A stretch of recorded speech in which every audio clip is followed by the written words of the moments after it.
அனைத்து தமிழ் உறவுகளுக்கும் வணக்கம். இன்றைய கதை கடத்தப்பட்ட வைரம். இந்த கதையில் கொள்ளையர்களால் கடத்தப்பட்ட வைரம் மற்றும் விஞ்ஞானிகளின் நிலைமை என்ன ஆனது என்பதனை பற்றிய கிரைம் நாவல். வாங்க கதைக்கு போகலாம்.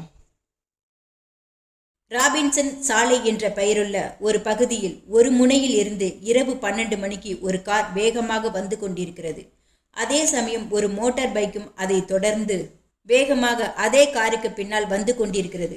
அந்த பைக்கில் கோட் ஷூட் அணிந்து டிப்டாப்பாக இருந்த இருவர் காரின் முன் வசமாக உள்ள கண்ணாடியில் கார் ஓட்டி வருபவனுக்கு நன்கு தெரிகிறது. காரை ஓட்டி வந்தவனுக்கோ ஏதோ சந்தேகம் ஏற்பட்டது. கவனமாகவே போகிறான். அதற்குள் மோட்டார் பைக் காரை முந்திக் கொண்டு முன்னால் விரைந்து போகிறது. காரை ஓட்டி வந்தவன் பிறகு தன் காரை வேகமாக ஓட்ட ஆரம்பித்தான். சாலை மத்தியில் உள்ள திருப்பத்தை தாண்டி விரைந்து போக பார்க்கிறான். அப்போது தன் காரை முந்திக் கொண்டு வந்த மோட்டார் பைக் அங்கு தன்னை எதிர்பார்த்து இடமறித்து நிற்பதையும் பார்க்கிறான். ஆனாலும் எச்சரிக்கையாகவே கொஞ்ச தூரத்தில் தன் காரை நிறுத்துகிறான். காரில் இருந்தபடியே அவர்களை கவனிக்கிறான். மோட்டார் பைக்கில் வந்தவர்கள் ஏதோ ஒரு பக்கமாக போய்விடுகின்றனர். அதையும் அவன் காரில் இருந்தபடியே பார்த்து கொண்டே இருக்கிறான். அதன் பிறகு அவன் காரை ஓட்டிச் செல்கிறான். கார் கொஞ்ச தூரம் சென்றதும் ஒரு ஆடம்பர பங்களாவின் முன்னர் நிற்கிறது. காரை ஓட்டி வந்தவன் முன் எச்சரிக்கையாகவே சற்று முற்றும் பார்த்தபடியே இறங்கி போகிறான். காரில் இருந்து இறங்கி வந்த அந்த மனிதன் ஒரு வீட்டின் முன் கதவருகில் வந்து சென்று நிற்கிறான். கதவில் ஏதோ ஒரு பகுதியில் எதையோ கைகளால் தடவுகிறான். கதவு திறக்கவில்லை. யோசித்தவாறே அங்கிருந்தபடி வேறொரு கதவை பார்க்கிறான். அதிலிருந்து ஒரு சுவிட்சை அழுத்துகிறான். அந்த கதவு திறக்கிறது. உள்ளே செல்கிறான். அவன் ஒரு நாற்காலியில் சென்று உட்காருகிறான். பக்கத்து அறையில் இருந்த போன் ரிங் ரிங் என்று அடிக்கிறது. அதே சமயம் காரில் அங்கு வந்தவனோ அவசரமாக ஏதோ ஒன்றை தேடுகிறான். பல இடங்களில் அதை தேடிய பிறகு ஏதோ ஒரு ஃபைல் கிடைக்கிறது. அதை புரட்டி பார்த்து படித்து கொண்டிருக்கும் போதே ஏதோ கிளாஸ் உடையும் சத்தம் கேட்டு அவன் திரும்புகிறான். அப்போது ஜன்னல் கிளாஸை உடைத்து கொண்டு யாரோ ஒருவன் உள்ளே குதித்து அங்கே வருகிறான். திகைத்தவனாக, யார் நீ என்று உள்ளே வந்து ஃபைலை பார்த்து கொண்டிருந்தவன் கேட்கிறான். அவன்தான் காரை ஓட்டி வந்த பார்த்திபன்.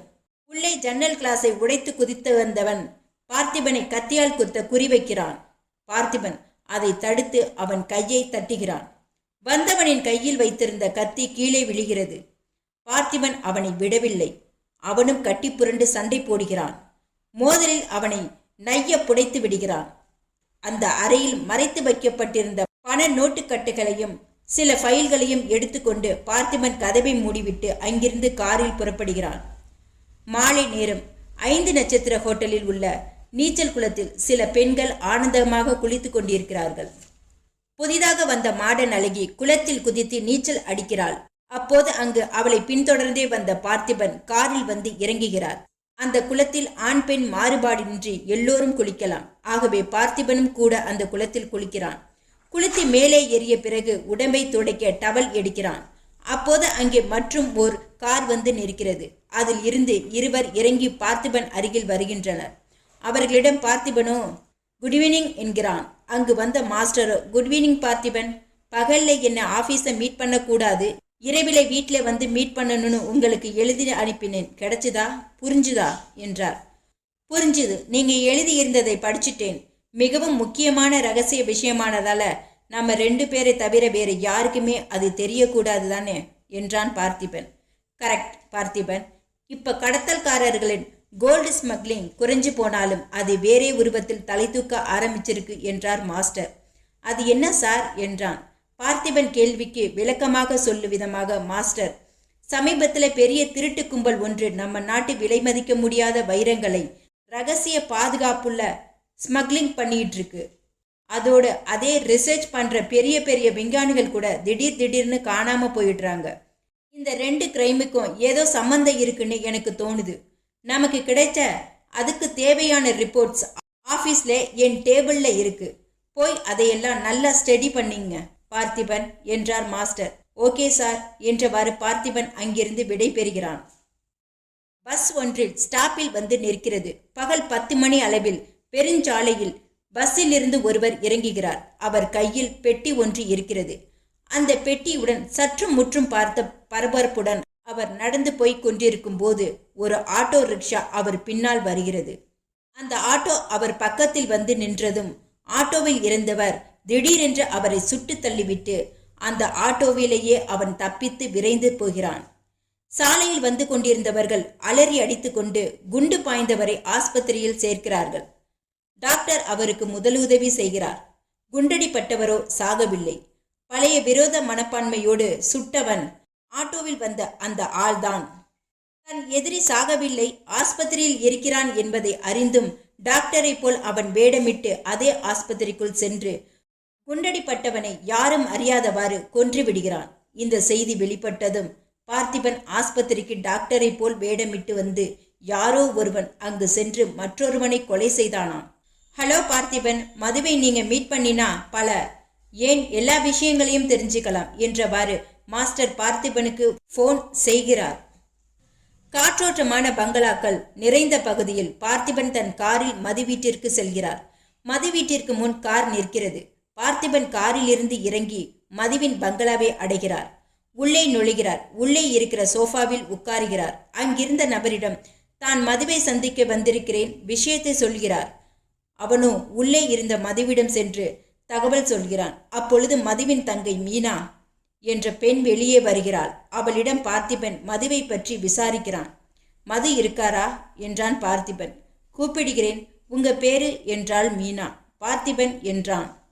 மீனா உள்ளே சென்று மதுவிடம், அண்ணா, பார்த்திபன் என்கிறவரு உங்களை பார்க்க வந்திருக்கிறாரு என்றார். மது, பார்த்திபனா, உள்ளே வர சொல்லி இருக்கலாமே என்று கேட்டபடியே எழுந்து ஹாலுக்கு வந்து மதுவை கை கொடுத்தபடியே, ஹலோ பார்த்திபா, சௌக்கியமா என்றான். ஹலோ மது என்ற பார்த்திபன் மதுவின் கைகளை குலுக்கினான். உள்ளே வாங்க பார்த்திபன் என்று அவரை அழைத்து போகிறான் மது. மீனாவோ அங்கே எதையோ தேடிக்கொண்டிருக்கிறாள். நான் உங்களை எதிர்பார்த்தேன் பார்த்திபன். மது, பார்த்திபன் இங்கே பாருங்கள், இவள் என் தங்கச்சி மீனா என்று மீனாவை பார்த்திபனுக்கு அறிமுகப்படுத்துகிறான். மீனாவிடம் மது, மீனா, இவர் பார்த்திபன், என் ஆருயிர் நண்பர் என்றான். மீனா புன்னகைத்தாள். பார்த்திபன் எஸ் என்று வீட்டை பார்த்தபடியே இருக்கிறார். அதை பார்த்த மதுவோ, ஏன் பார்த்திபன் வீட்டை அப்படி உற்று பார்க்குறீங்க, நல்லா இருக்கா என்றான். ரொம்ப ரொம்ப நல்லா இருக்கு, வெரி நைஸ், பெரிய பங்களா என்றான். வீடு பெருசுதான் பார்த்தி, ஆனா இந்த வீட்டில் இருக்கிறது எத்தனை பேருன்னு உனக்கு தெரியுமா? நானும் என் தங்கச்சி மீனாவும் தான். சொல்லிக்கிட்டே இருக்கேன், மீனா நீ சீக்கிரம் கல்யாணம் பண்ணிக்கன்னு, வீடாவது கலகலப்பா இருக்கட்டும்னு.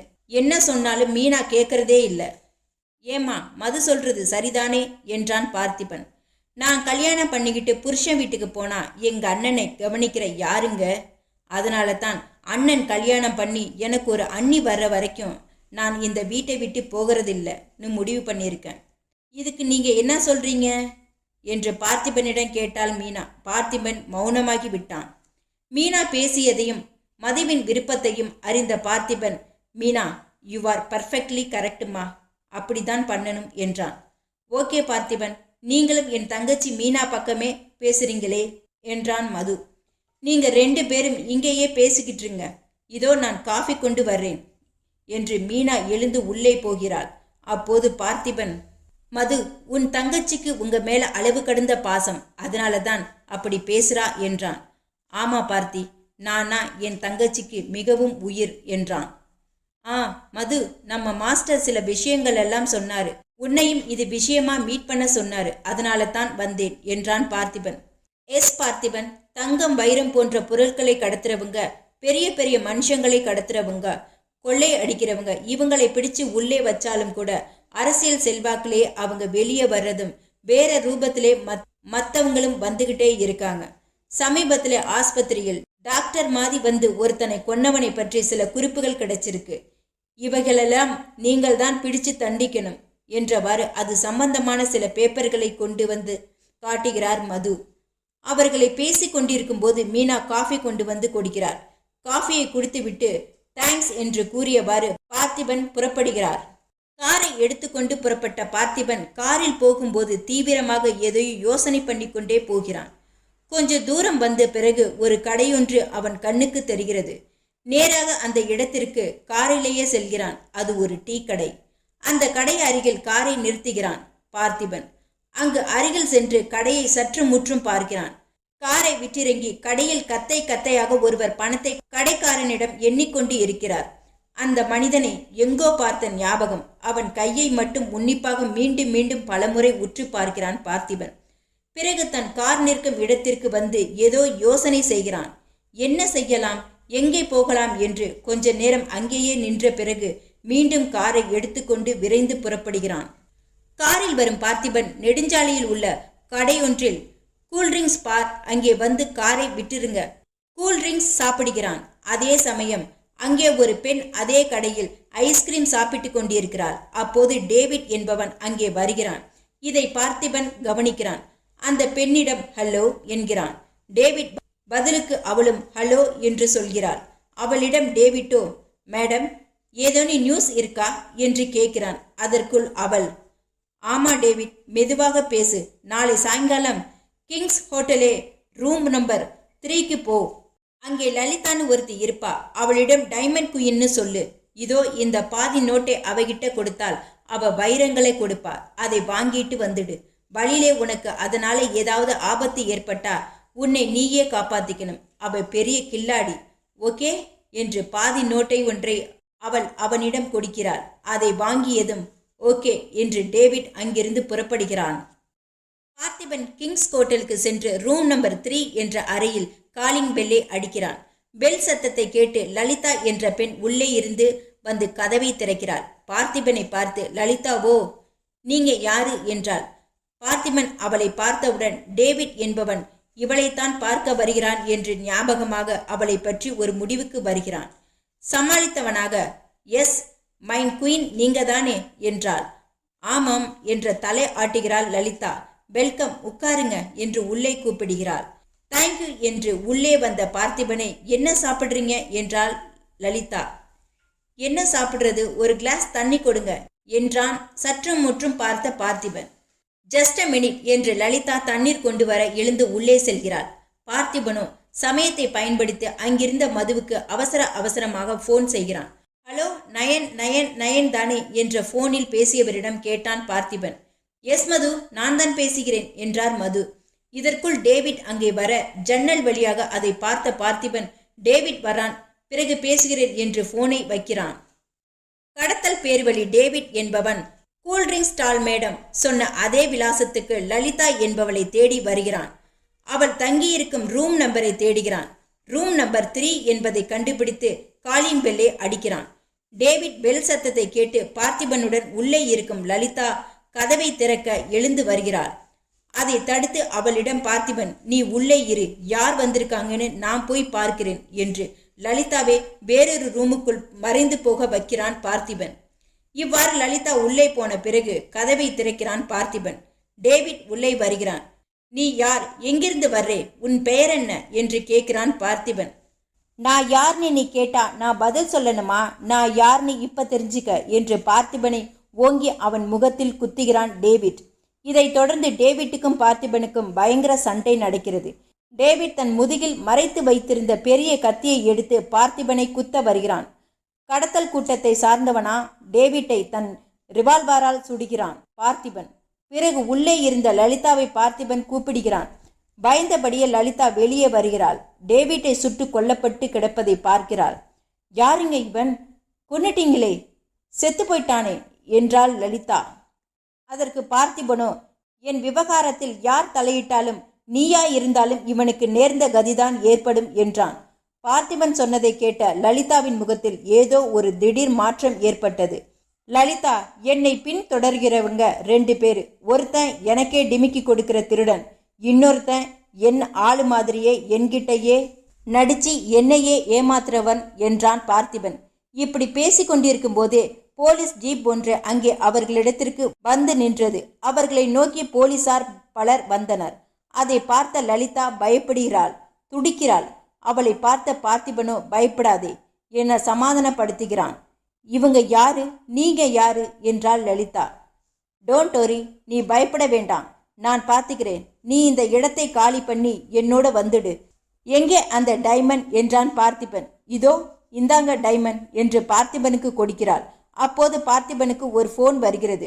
ரிசர்வரை எடுத்து பார்த்திபன், ஹலோ, நான் தான், எஸ் பார்த்திபன் பேசுகிறேன் என்றான்.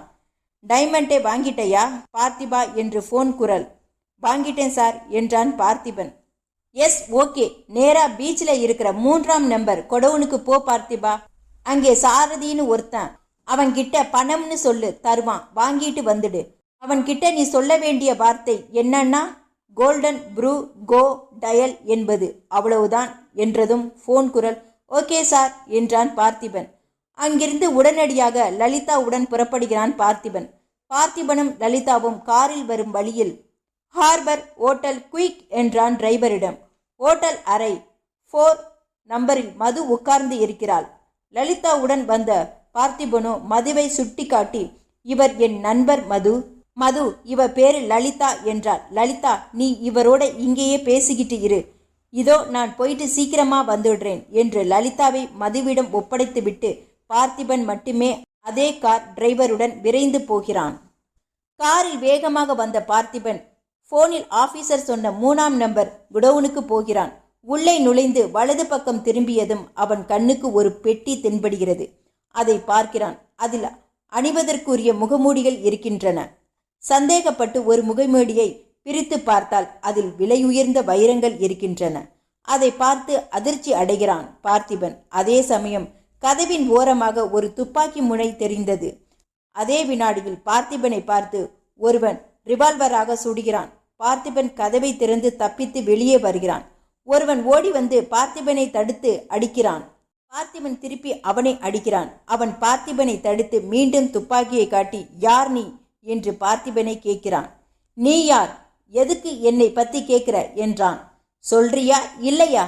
கேட்டவனே பார்த்திபனின் தலையில் ரிவால்வரை வைக்கிறான். நான் சிஏடி பார்த்திபன், 999. ஓ அப்படியா, 999. கையில என்ன என்று கேட்டு பார்த்திபன் முகத்தில் குத்தி சண்டையும் போடுகிறான். அந்த பயங்கர சண்டையில் பார்த்திபன் அந்த ரவுடியை தாக்கிவிட்டு தப்பித்து வெளியே வருகிறான். லலிதாவும் மதுவும் அதோ அந்த அறையில் பேசிக்கொண்டு இருக்கிறார்கள். அப்போது அங்கே ஃபோன் வருகிறது. மது ஃபோனில் பேசுகிறான். ஹலோ ஹலோ, யாரு? பார்த்திபனா? ஓ, அவர் இங்கே இல்லையே, நீங்க யாரு என்று கேட்பதற்கு ஃபோன் கட்டாகிறது. அப்போது கதவு தட்டும் சத்தமும் கேட்கிறது. மது எழுந்து போய் கதவை திறக்கிறான். ஒருவன் உள்ளே வருகிறான். அவனை பார்த்த மதுவோ, ஃபோன் பண்ணினது நீங்களா என்றான். ஆமாம், நான் தான்.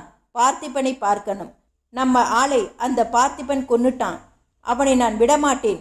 இப்ப அவன் எங்கே இருக்கான்? சொல்லு, சொல்லுடா, நீ யாரு? சொல்லு என்று மதுவை மிரட்டுகிறான் அந்த ரவுடி. என்னடா என்னவோ அப்படி மிரட்டுற? நீ யாரு, எங்கிருந்து வர்றேன்னு சொன்னதானே புரியும் என்றான் மது. சொல்லலைனா என்னடா செய்வ என்று மதுவிடம் கேட்டபடியே பங்களாவின் உள்ளே போய் தேடி பார்க்கிறான். வாயா வெளியில, நீ யாரு? என் வீட்டுக்குள்ள புகுந்து கலாட்டா செய்ய வந்திருக்காயா என்று மது கேட்கும் அந்த ரவுடியே, நான் யார் தெரியுமா, உன்னை தொலைச்சிடுவேன் என்ற மதுவை தாக்கி அடிக்க கையை ஓங்குகிறான். 2 பேரும் பயங்கரமான சண்டை போடுகின்றனர். மது அடித்த அடியை தாங்க முடியாமல் அந்த ரவுடி கீழே விழுகிறான். அவனை அடித்து கீழே தள்ளிவிட்டு மதுவோ டெலிஃபோன் இருக்கும் இடத்திற்கு செல்லுகிறான். இந்த சமயத்தை பயன்படுத்தி மது ஃபோன் செய்து கொண்டு இருக்கும்போதே கீழே விழுந்த ரவுடி தந்திரமாக எழுந்து மதுவை கத்தியால் குத்திவிட்டு லலிதாவை இழுத்து கொண்டு தப்பித்து போய்விடுகிறான்.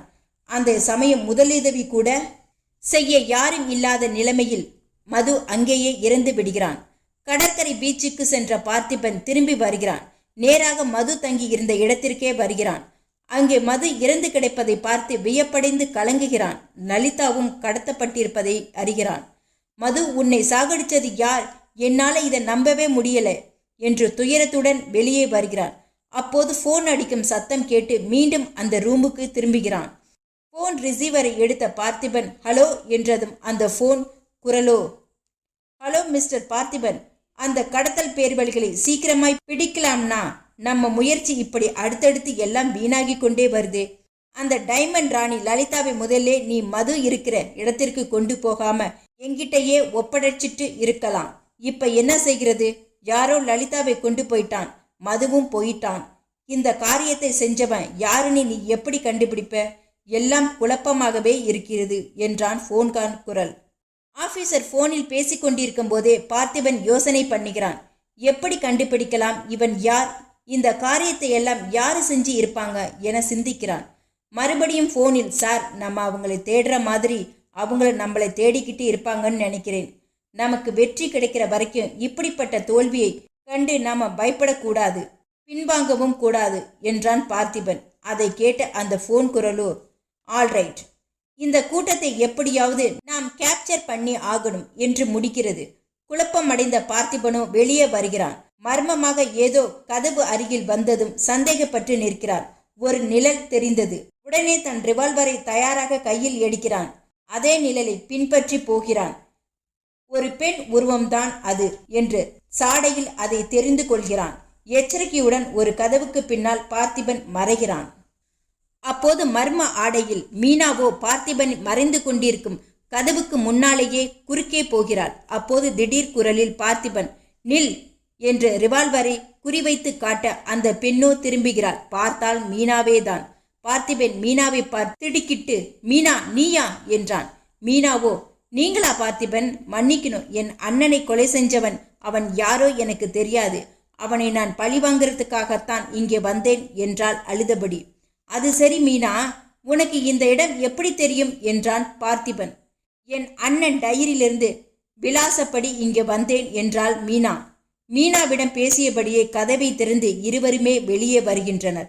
மீனாவை அனுப்பிவிட்டு பார்த்திபன் தான் தங்கி இருந்த அறைக்கு செல்கிறான். அறையில் யாரோ இருப்பது போல் ஏதோ சந்தடி சப்தம் கேட்கிறது. அது என்ன, யார் என்று தெரிந்து கொள்வதற்காக பார்த்திபன் சற்று முற்றும் பார்த்தபடியே அங்கேயே நிற்கிறான். உள்ளே மறுபடியும் ஆள் நடமாட்டமுள்ள சப்தம் கேட்கிறது. உள்ளே சென்ற பார்த்திபன் என்று மற்றொரு கதவையும் திறந்து உள்ளே செல்கிறான். அப்போது டைமண்ட் ராணி லலிதா அங்கிருந்த பெட்டிகளை திறந்து ஏதோ சோதனை செய்து கொண்டு இருக்கிறாள். திடுக்கிட்ட பார்த்திபன் அவளை பிடித்து கொள்கிறான். லலிதா, நீ யாருன்னு உன்னை அன்றைக்கே முதல்லையே பார்த்த உடனே நான் தெரிந்து முடிவு பண்ணிவிட்டேன். எங்கிட்டே நல்லவ போல நீ நடிச்சியா? அது ஏன், எதுக்கு? உன்னை யாரு இங்கே அனுப்பியது சொல்லு என்றான் பார்த்திபன். லலிதா அதே சமயம் பார்த்திபன் பிடியிலிருந்து தப்பித்து கொள்ள திமிருகிறாள். பார்த்திபனோ அவளை ஓங்கி அறைகிறான். உடனே அவன் பிடியிலிருந்து தன்னை விடுவித்துக் கொண்டு தயாராக மறைத்து வைத்திருந்த சைனட்டை சாப்பிடுகிறாள். சிறிது நேரத்தில் லலிதா அங்கேயே இறந்து விடுகிறாள். சே, இவளையும் வச்சு அந்த கேங்கை பிடிக்கலாம்னு இப்படி செத்து போயிட்டாளே என்று மிகுந்த வேதனைப்படுகிறான் பார்த்திபன். இப்போது டெலிபோன் பெல் அடிக்கிறது. பார்த்திபன் சென்று போனை எடுக்கிறான். ஹலோ, நான் தான் பார்த்திபன் பேசுறேன் என்றான். ஹலோ பார்த்திபனா, நான் தான் பேசுறேன்.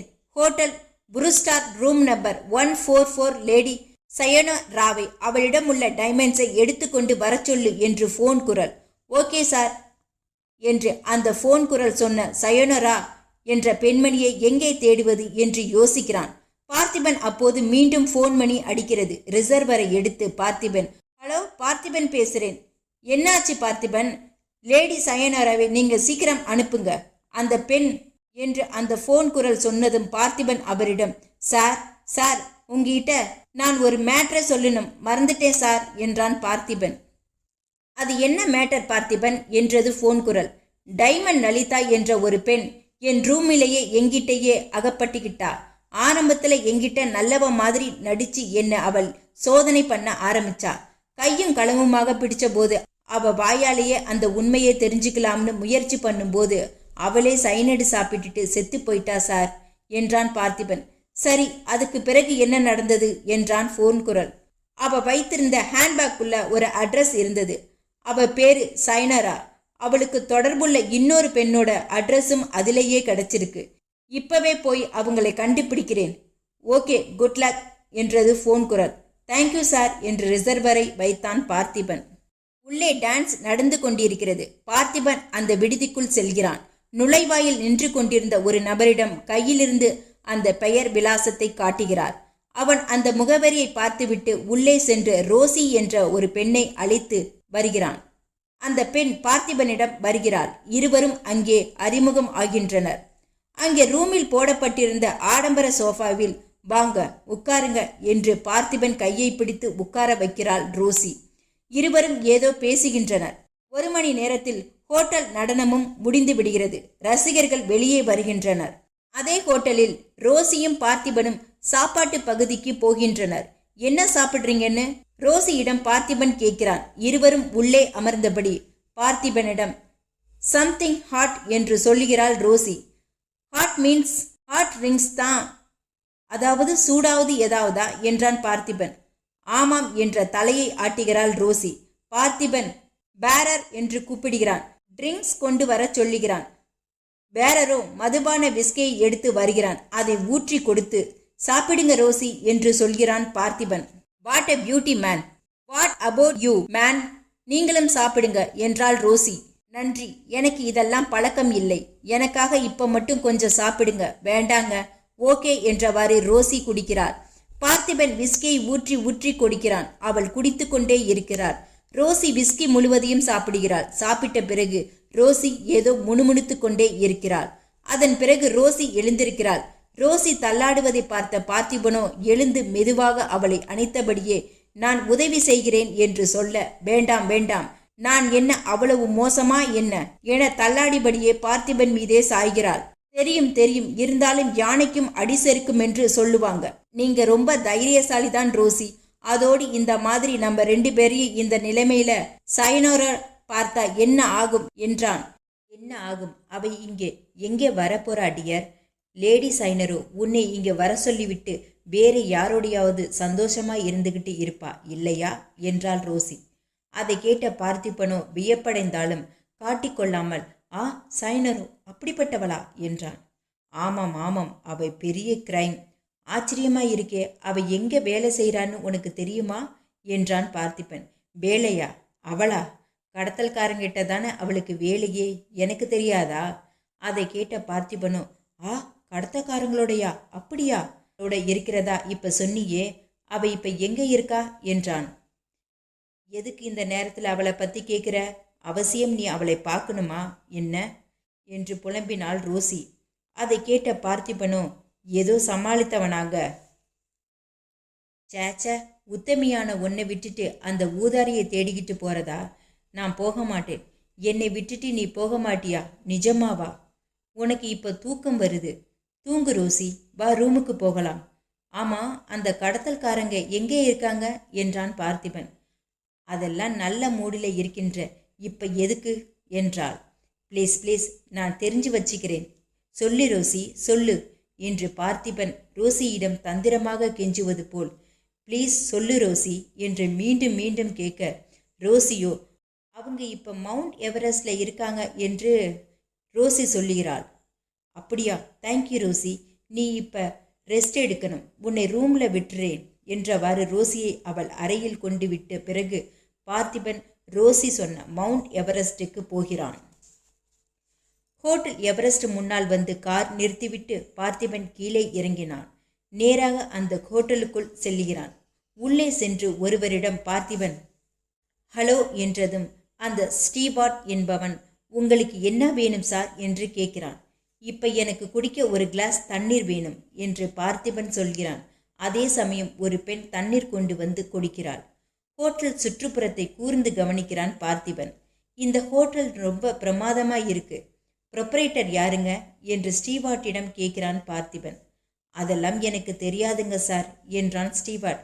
அதை கேட்ட பார்த்திபனோ, இங்கேயே ஹோட்டல்ல வேலை செய்கிற உனக்கு முதலாளி யாருன்னு தெரியாதா என்றான். நான் கொஞ்ச நாளைக்கு முன்னால தான் இங்க வேலைக்கு வந்து சேர்ந்தேன் சார். மாணிக்கம்னு ஒருத்தர் என்னை இங்க வந்து கொண்டு வந்து சேர்த்தாரு என்றான். சரி, அந்த மேனேஜரை நான் கொஞ்சம் மீட் பண்ணலாம்னு அவரை கேளேன். எதுக்குன்னு அவர் என்னை கேட்டா? ஏ மேன், கேட்டுக்க, நான் ஒரு பாப் சிங்கர். சந்தர்ப்பம் கிடைச்சா இந்த ஹோட்டல்ல என் புரோகிராமை நடத்தலாம் என்று கேட்கறதுக்காகத்தான் நான் வந்தேன் என்றான் பார்த்திபன். அப்படியா? சரி, நான் மேனேஜர்கிட்ட இதோ இப்பவே போய் சொல்றேன் சார். தேங்க்யூ என்ற ஸ்டீவார்ட் அப்போதே அங்கேயே. இப்போது இங்கே ஒரு டான்ஸ் ப்ரோக்ராம் நடக்க போகுது, நீங்க பார்க்குறீங்களா என்று அவன் பார்த்திபனிடம் கேட்கும் அதே சமயம் லைட் அணைக்கப்படுகிறது. பார்த்திபன் நின்ற பக்கத்திலேயே மேடையில் ஒரு பெண் ஆடுகிறாள். மற்றொருவன் இசைக்கருவியுடன் பாடுகிறான். சிலரோ அதை பார்க்கின்றனர். ஆடல் பாடல் முடிகிறது. பார்த்திபன் அங்கே நாற்காலியில் உட்கார்ந்து கொண்டு இருக்கிறான். அப்போது அங்கே வந்த தடியன் ஒருவன் பார்த்திபனை பிடித்து தள்ளுகிறான். திடீரென்று பிடித்து தள்ளியதால் பார்த்திபனும் எதிர்பாராத விதமாக கீழே சாய்கிறான். அப்போது சில ரவுடிகள் ஓடி வந்து பார்த்திபனை பிடித்து கொள்கின்றனர். பார்த்திபன் ஏதோ ஒரு இடத்திற்கு அழைத்து வரப்படுகிறான். அங்கிருந்த ரவுடி தலைவன் ஒருவன் பார்த்திபனை அடித்து கீழே தள்ளுகிறான். ஒன்றும் புரியாதவனாக திகைத்து எழுந்து நிற்கிறான் பார்த்திபன். அந்த ரகசிய அறையை கூர்ந்து சற்று முற்றும் பார்த்த நீண்ட பெருமூச்சு விட்டபடி கவனிக்கிறான். ஏதோ ஒரு பயங்கர கும்பல் தங்கியிருக்கும் இடம் போல் காட்சியளிக்கிறது அந்த இடம். அந்த கூட்டத்தில் ஒருவன் பார்த்திபனை பார்த்து, "உட்காரு மேன்" என்றான் ஒரு நாற்காலியை காட்டி. "ரொம்ப நன்றி" என்றான் பார்த்திபன். பார்த்திபனிடம் அதிகார தோரணையில் அந்த ரவுடி தலைவன் யார் நீ என்று கேட்கிறான். இவனிடம் மரியாதையாக பேசினால் புரோஜனம் இல்லை, முரட்டுத்தனமாகத்தான் பேச வேண்டும் என்ற எண்ணத்துடன் பார்த்திபனோ கோபமாக, "யாருன்னு கேட்கிறியா? நானும் உன்னாட்டம் மனுஷன்தான். நீ யார்?"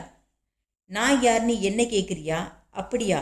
நீ இங்கே ஏன் வந்தேன், எதுக்காக நான் வந்தேன்னு எனக்கு புரியலை" என்றான் பார்த்திபன். "பரவாயில்லையே, புத்திசாலியா இருக்கியே" என்றான் ரவுடி. "பின்னே மடையனா இருக்கணும்னு சொல்றியா" என்றான் பார்த்தி. "மறுபடியும் நீ யாரு" என்றான் ரவுடி. "மறுபடியும் நீ யாருன்னு கேட்குறியா? இப்போ நான் உன்னை கேட்கிறேன், நீ யார்? என்னை இங்கே ஏன் எதுக்காக கொண்டு வந்தை என்றான் பார்த்தி. பார்த்திபனின் ஆணித்தரமான பேச்சை கேட்ட அந்த ரவுடி தலைவனும், "அனாவசியமா அடுத்தவன் விவகாரத்திலே தலையிட்டு உயிரை விட வேண்டாமென்னு உன்னை நான் எச்சரிக்கிறேன்" என்றான். அதை கேட்ட பார்த்திபனோ, "என்ன சொல்ற? அனாவசியமா இன்னொருத்தர் விவகாரத்துல நான் தலையிடுறேனா?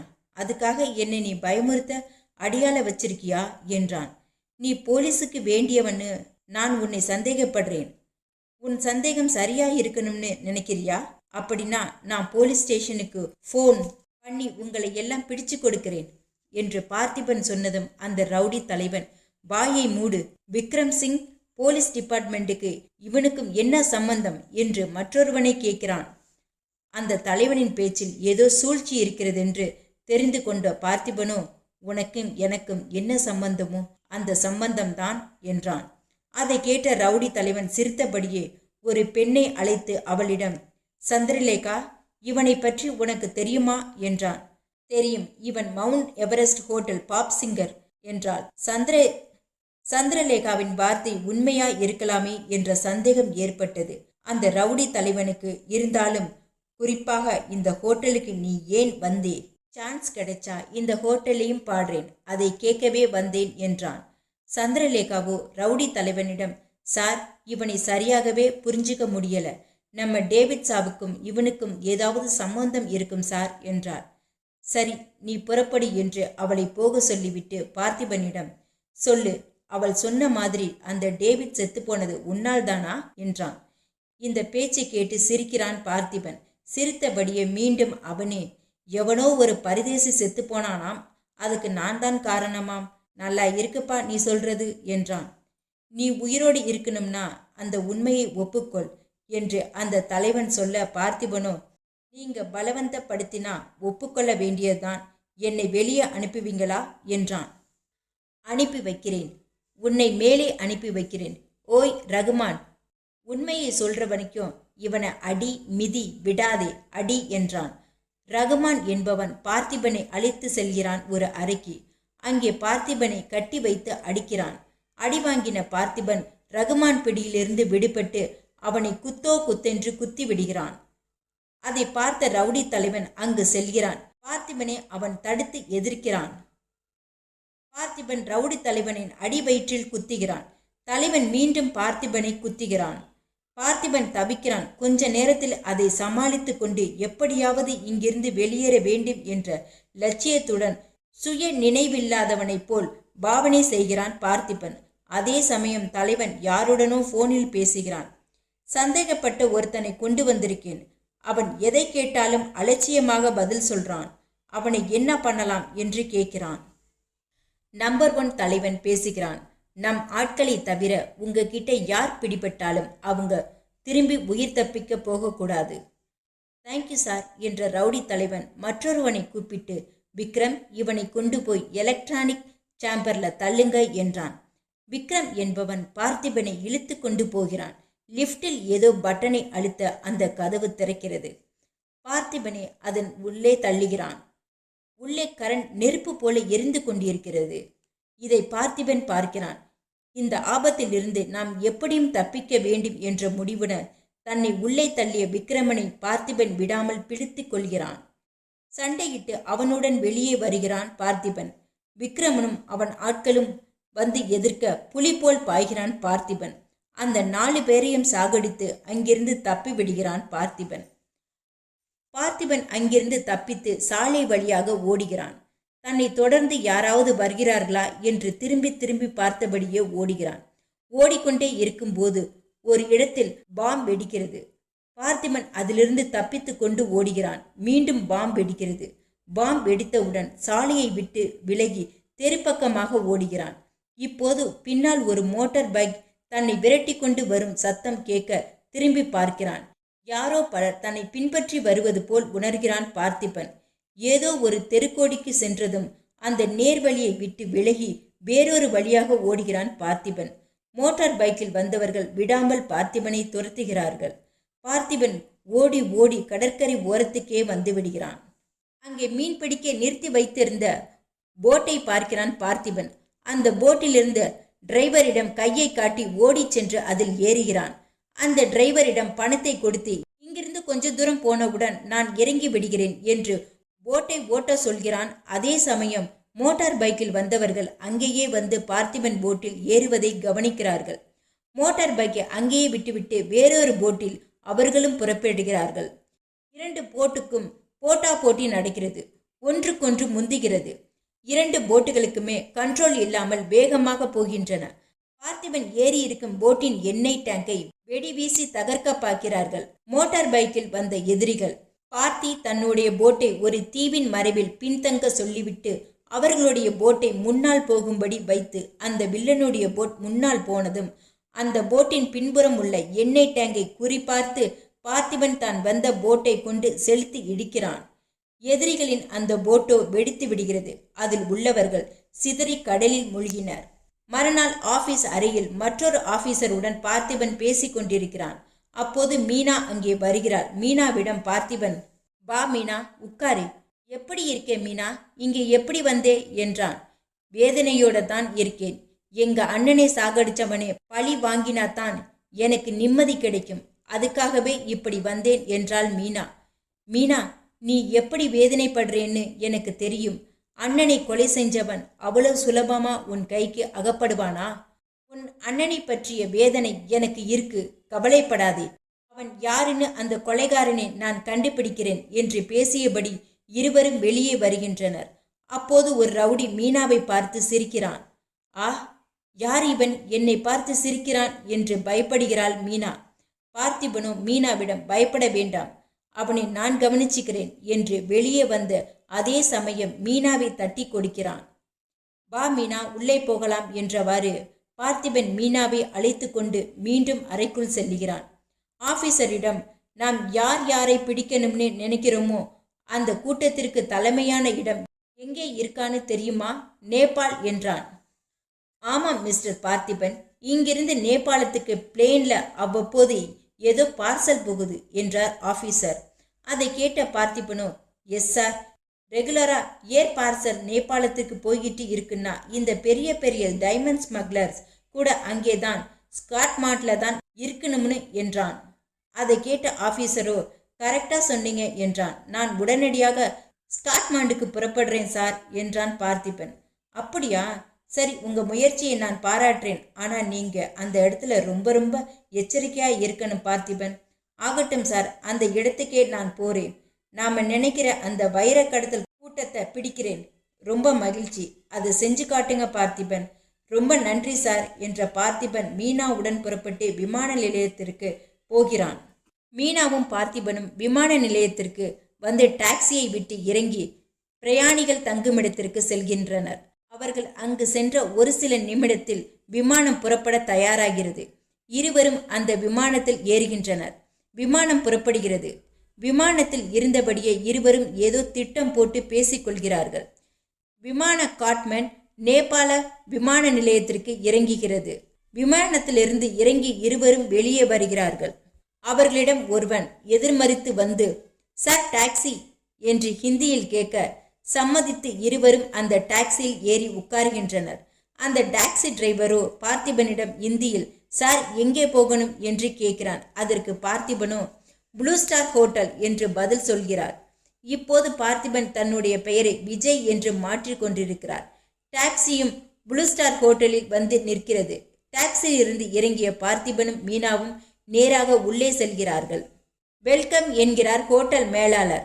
தேங்க்யூ, ஐ எம் விஜய் என்று சொல்கிறான் Parthiban. Yes, your room number 145. அதன் சாவியுடன் ரூம்பாயுடன் சென்று அந்த ரூமுக்குள் நுழைகின்றனர். அப்போது போன் அடிக்கிறது. போனை எடுக்கிறான் பார்த்திபன். ஹலோ, யாரு என்று போனில் கேட்கிறான் பார்த்திபன். ஹலோ மிஸ்டர் பார்த்திபன், உங்கள் பயணம் நல்லபடியா இருந்ததா? ஹோட்டல் ரூம் ரெடியா இருந்ததே இல்லையா? நான் தான் புக் பண்ணி வச்சேன் என்று போன் குரல். ரொம்ப நன்றி சார் என்றான் பார்த்திபன். மிஸ்டர் பார்த்திபன், நான் சொன்னதெல்லாம் ஞாபகம் இருக்குல்ல? ரொம்ப எச்சரிக்கையா இருங்க. நாம நினைக்கிற கடத்தல்காரங்க அந்த இடத்துல தான் முகாம் போட்டு இருப்பாங்கன்னு நீங்களும் சொன்னீங்க இல்ல? அதை மறுபடியும் ஞாபகப்படுத்துகிறேன் என்றதும் போன் குரல். சரி, நான் இப்ப வெளியே புறப்படுறேன். அடிக்கடி உங்களுக்கு போன் பண்ணி விவரங்களை சொல்றேன் என்று பேசிய பார்த்திபன் போன் ரிசீவரை வைக்கிறான். பார்த்திபன் மீனாவுடன் ஒரு சாலை வழியாக சற்று முற்றும் பார்த்தபடி நடந்து போகிறான். எப்படி இருக்கு மீனா இந்த இடம்? நம்ம ஊர்ல இருக்கிற சூடு இங்கே கிடையாது, ஜில்லுன்னு தான் இருக்கும். அப்புறம் ஒரு விஷயம் ஞாபகப்படுத்துகிறேன். நாம எங்க போனாலும் எங்க இருந்தாலும் எதிரிங்க நம்மளை கவனிச்சுக்கிட்டே இருப்பாங்க, பின்தொடருவாங்க. என்னோட தான் நீ இருக்கணும். ஒருவேளை நீ தனியா இருக்கும்போது கூட ரொம்ப கவனமா இருக்கணும் என்றான் பார்த்திபன். மீனாவும் பார்த்திபனும் சாலை ஓரம் நடந்து கொண்டே இருக்கிறார்கள். இங்கே நம்ம ஊர் மாதிரி நிறைய கடைகள் இல்லை. உனக்கு ஏதாவது வாங்கணும்னா மீனா, அதெல்லாம் ஒன்றும் வேண்டாம் என்ற மீனா பார்த்திபனை பின்தொடர்ந்தே செல்கிறாள். ஏன் மீனா, பயப்படுறியா? நான் தான் சொன்னேன்னு, நான் இருக்கேன். நீ எதுக்கு கவலைப்படாதே. உன் அண்ணன் உயிரை எடுத்தவன் யாருன்னு நான் கண்டுபிடிச்சு அவன் உயிரை நான் வாங்குகிறேன். அதோ அந்த பக்கம் நிறைய பேர் வர்றாங்க போறாங்க. அங்கே கடைத்தெருவு இருக்கும்னு நினைக்கிறேன். இன்னொரு முக்கியமான விஷயம், நாம 2 பேரும் ஒருத்தரை ஒருத்தர் பிரிஞ்சா கூட நீ பயப்படக்கூடாது. நீ தைரியமா இருந்து நாம தங்கி இருக்கும் ஹோட்டல் பெயரை சொல்லி போலீஸ்ல ரிப்போர்ட் கொடு என்றான் பார்த்திபன் மீனாவிடம். பேசிக்கொண்டே வரும்போது ஒரு நகைக்கடை வந்ததும் பார்த்திபன் அங்கே நிற்கிறான். ஏதோ சிந்தனை. மீண்டும் அங்கிருந்து மீனாவுடன் நடந்து செல்கிறான். அப்போது யாரோ ஒரு ரகசிய பெண் ஒருத்தி அவர்களை தொடர்ந்து வந்து கொண்டிருப்பதை பார்த்திபன் கவனிக்கிறான். மீனாவும் பார்த்திபனும் மீண்டும் ஒரு கடைக்கு முன்னால் சென்று நிற்கின்றனர். அவர்களை தொடர்ந்து வந்த அதே பெண்ணும் கொஞ்ச தூரத்தில் நிற்கிறாள். பார்த்திபன், மீனா இருவரும் மீண்டும் நடக்க ஆரம்பிக்கின்றனர். அவர்களை தொடர்ந்து வந்த பெண்ணும் அவ்வாறே மீண்டும் நடக்க ஆரம்பிக்கின்றாள்.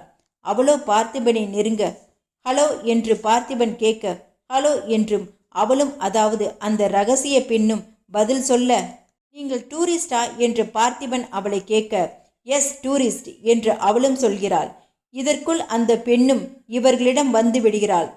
உங்க பெயர் என்று பார்த்திபனை கேட்கிறாள். அதற்கு அவனோ மௌனமாக நிற்கிறான்.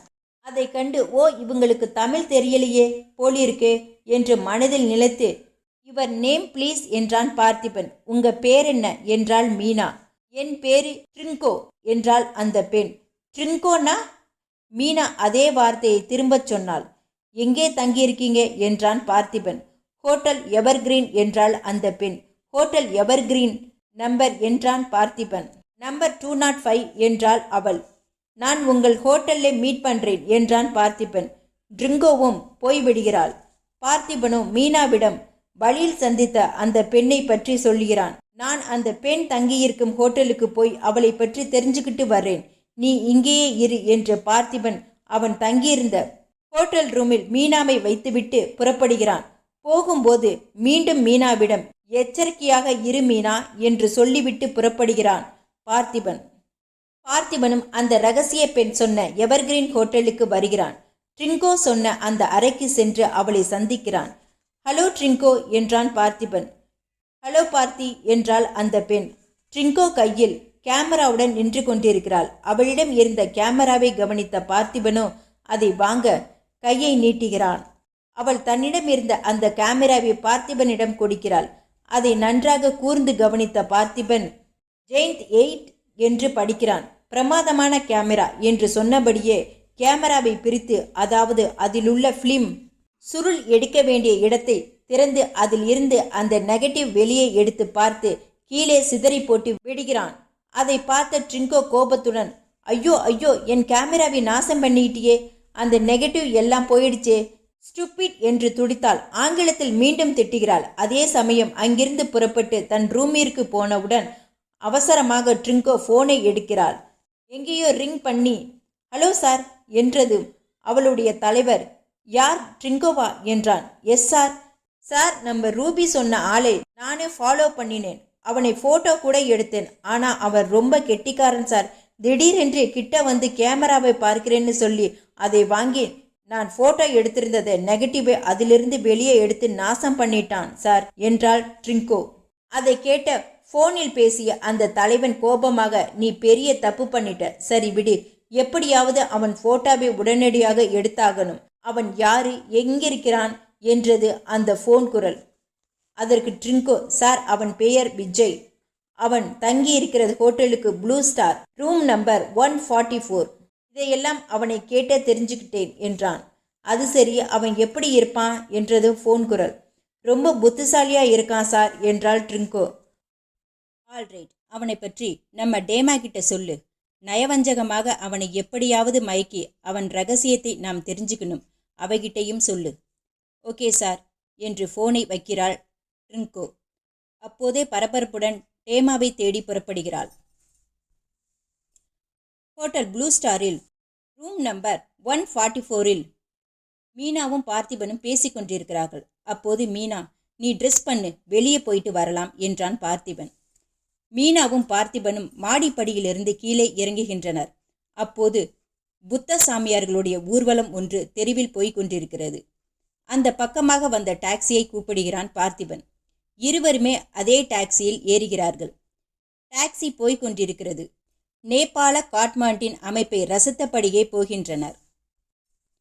பிரயாணம் செய்த டாக்ஸியை அனுப்பிவிட்டு சற்று தூரம் நடக்கின்றனர். ஒரு மலையை காட்டி, இந்த இடம் எவ்வளவு அழகு, எப்படி இருக்கு மீனா என்றான் பார்த்திபன். ரொம்ப நல்லா இருக்கு, ஐஸ் மாதிரியே இருக்கு என்றாள் மீனா. ஐஸ் மாதிரி என்ன? ஐஸேதான். இது இமயமலை சாரல் அல்லவா? நம்ம நாட்டிலிருந்து, அதாவது தமிழகத்திலிருந்து சேரன் செங்குட்டுவன் இந்த இடத்துக்கு வந்து அந்த மலையிலே கல்லெடுத்து கனக விஜயன் தலையிலே ஏற்றி இருக்காங்கன்னு, அதுவும் அந்த காலத்திலேயே செஞ்சிருக்காங்களாம். அவங்களுக்கு இருந்த ஆர்வமும் முயற்சியும் பாராட்ட வேண்டிய விஷயம்தானே என்றான். ஆமாம் ஆமாம் என்றாள் மீனா. இது சமயம் பார்த்திபன் மீனாவிடம் ஓரிடத்தில் வந்த வழியில் நிற்க வைத்துவிட்டு, இதோ வந்து விடுகிறேன், இங்கே இரு என்று சொல்லிவிட்டு எதிரில் உள்ள ஏதோ ஒரு கடைக்கு போகிறான். இந்த சமயம் டேமா என்பவள் பார்த்திபன் மீனாவை பின்தொடர்ந்தவளாக அந்த வழியாக வருகிறாள். மீனா அவளை பார்க்கிறாள். டேமாவும் மீனாவின் அருகில் வருகிறாள். வந்ததும் மீனாவிடம், ஆக்கியா இந்தியா கே ஐஹே என்றாள். மீனா இந்தி மொழியை படிக்கவில்லை. ஆதலால் என்ன பதில் சொல்வது என்று தெரியாமல் சமாளித்தவளாகவே ஐ டோன்ட் நோ இந்தி என்று பதிலளிக்கிறாள். அதே சமயம் டேமாவு இந்தியில், நான் சிங்கப்பூர், உங்க பேரு என்ன என்று கேட்கிறாள். உங்க பேரு என்றாள் மீனா. என் பேரு டேமா. நீங்க எங்கே இருக்கீங்க என்றாள் டேமா. ஹோட்டல் ப்ளூ ஸ்டார் என்றாள் மீனா. உங்க ஹஸ்பண்டோட எதற்கு வந்திருக்கீங்க என்றாள் டேமா. நாங்க ஹனிமூனுக்கு வந்திருக்கோம். வாங்க, என் கணவரை உங்களுக்கு அறிமுகம் பண்றேன். பார்த்தி பார்த்தி என்று கூப்பிட்டாள் மீனா. பார்த்திபன் வருகிறான். என்ன மீனா, யார் இவங்க என்றான். இவங்க பேரு டேமா, சிங்கப்பூர்ல இருந்து வந்திருக்காங்க என்றாள் மீனா. டேமாவை பார்த்த பார்த்திபனோ ஹவ் டு டு என்றான். கிளாட் மீட் யூ என்று கை கொடுத்தாள் டேமா. மீனா, நான் புறப்படுறேன், மறுபடியும் சந்திப்போம் என்று விரைந்து போனாள் டேமா. மீனாவும் பார்த்திபனும் நீண்ட பெருமூச்சியுடன் டேமாவையே பார்த்தபடி நின்றனர். விமான நிலைய ஆபீசருடன் பார்த்திபன் தன் பெயர் குறிப்பிட்ட போட்டோவுடன் கூடிய விசிட்டிங் கார்டை காட்டுகிறான். நான் உளவுத்துறை சிஐடி. இந்த மலையில் மறைந்திருக்கும் கொள்ளைக்காரர்கள், கடத்தல்காரர்கள் மற்றும் தேச துரோகிகளை பிடிப்பதற்காக வந்திருக்கிறேன். இந்த மலை அடிவாரத்தை ஒரு முறை நான் சுற்றி பார்க்க வேண்டும் என்று சொல்கிறார். சம்பந்தப்பட்ட அதிகாரிகளோ பரிசீலனை செய்து பார்த்திபன் அந்த இடங்களை சுற்றி பார்க்க ஒரு சிறிய விமானத்தை ஏற்பாடு செய்கின்றனர். பார்த்திபனுடன் விமானம் மேலே செல்கிறது. மலை அடிவாரத்தை சுற்றுகிறது. மிகவும் அதிசயமான காட்சிகளில் எல்லாம் அவன் பார்க்கிறான். கேபின் செக்ஷன் என்ற பகுதி ஒன்றிற்கு போகிறான். பார்த்திபனை பார்த்ததும் அந்த பைலட்டோ குட் மார்னிங் ஆஃபீஸர் என்றான். Good morning. உங்களுக்கு தமிழ் தெரியுமா என்றான் பார்த்திபன். ஒரு சமயம் நான் மெட்ராஸில் டியூட்டி பார்த்தேன் சார். கொஞ்சம் கொஞ்சம் தமிழ் தெரியும். நீங்க பார்க்க வேண்டிய இடமெல்லாம் பார்த்துட்டீங்களா சார் என்றான் அந்த பைலட். பார்த்துக்கிட்டே இருக்கேன் என்றான் பார்த்திபன். இன்னொரு முறை வேற ஏதாவது ஒரு இடம் பார்க்கணுமா சார்? வேண்டாம், நான் பைனாகுலர் மூலமாக தொலைதூரத்தை பார்த்துக்கிட்டே வரேன் என்றான் பார்த்திபன். பார்த்திபன் பைனாகுலர் வைத்து பார்த்து கொண்டே வந்தான். அப்போது தன் முதுகில் யாரோ துப்பாக்கியை வைத்தது போல் உணர்வு ஏற்படுகிறது. உடனே hands up, move on I say. குரலை கேட்ட உடனே பார்த்திபன், என்ன மான்சிங், உன் வேலையா என்றான் பார்த்திபன். பார்த்திபன், என்னை கண்டுபிடிச்சிட்டியே என்றான் அந்த மான்சிங் என்பவன். சிறிது நேரத்தில் விமானம் கீழே இறங்கியது. பார்த்திபனும் மான்சிங்கும் பழைய நண்பர்கள். விமானத்திலிருந்து கீழே இறங்கியதும் பழைய நட்பை மறக்க முடியாதபடி பார்த்திபனோ, எப்படி இருக்கீங்க மான்சிங் என்று கேட்கிறான். ஃபைன் பார்த்திபன், நீ எப்படி இருக்கே என்றான். அதற்கு பார்த்திபனோ, நல்லாவே இருக்கேன். ஐ எம் ஆல்சோ ஃபைன் என்றான்.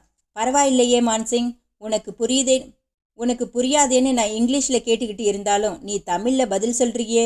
இமயத்தில் இருந்தாலும் நீ தமிழை மறக்கலையே மான்சிங் என்றான் சிரித்தபடியே. அதை எப்படி மறக்க முடியும் பார்த்தி என்றான் மான்சிங். பாராட்டுறேன். அது சரி, எங்கோ உங்களுடைய ரகசிய இல்லத்தரசி? எனக்கு மட்டும் தெரிஞ்சா ஒரு இடத்துல உட்கார வச்சிருக்கேன் என்றான் பார்த்திபன். அப்படியா, சரி, அங்கே போகலாம். அவங்களையும் கூட்டிக்கிட்டு என் வீட்டுக்கு போகலாம் பார்த்தி என்று விமானத்தை விட்டு இறங்கி நடக்கின்றனர்.